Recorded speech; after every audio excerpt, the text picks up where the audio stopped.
Imam Bakiri, paqja qoftë mbi të, ka thënë: 10 gjëra, ai që e takon Allahun e lartësuar me to, do të hyjë në xhenet.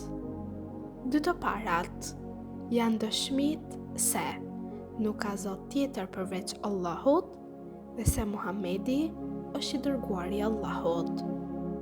3. Pranimi i asaj që ka zbritur nga Allahu i lartësuar. 4. Kryerja e namazit. 5. Dhënia e zakatit. 6. Agjërimi i muajit të Ramazanit. 7. Haxhi në shtëpinë e shenjtë. 8. Dashuria dhe përkushtimi ndaj miqve të Allahut. 9. Largimi dhe mos pajtimi me armiqtë të Allahut. Dhe 10. Shmangja nga çdo pije dehse.